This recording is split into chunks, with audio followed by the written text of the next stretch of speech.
Sa mga first timer na gustong sumubok na gumawa ng cake or mag-bake ng cake, itong video kong ito is para sa inyo.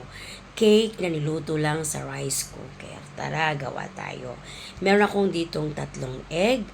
Yan, 3 egg lang yan. And then, hahaluan ko ng 2 tablespoon ng butter or margarine, pwede laman. And then, meron tayong vanilla, 1/2 spoon lang ang nilagay ko sa ating vanilla. And then, lalagyan ko ng 1 can na condensed na ubi flavor. And then, halu-haluin lang natin. Mix nating maigi hanggang sa maging okay na yung ating mixture. And then, ganyan na siya. Itatabi na natin ang ating unang ginawang mixture. And then, gawan naman natin yung mga dry na ingredients natin. Pagsamasamahin natin ang 1 3/4 na flour. First class po yung ginamit ko. 1/2 cup ng sugar at 1 tablespoon ng baking powder.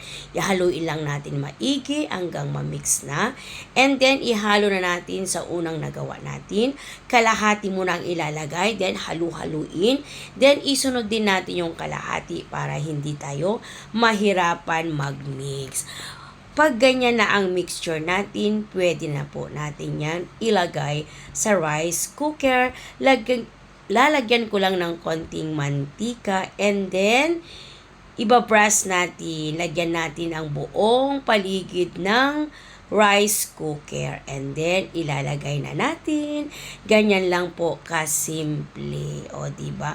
Simutin natin. Ayan, taktakin ko konti. And then ilalagay ko na sa mahiwagang rice cooker. And then nakalimutan ko pala ang cheese.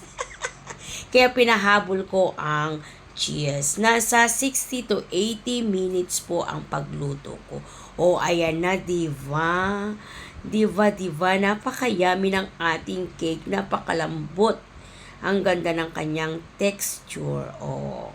Try nyo na mga moms, yung mga first timer na gustong sumubok gumawa ng cake. O diba, silipin nyo ang ganda ng texture ng ating cake.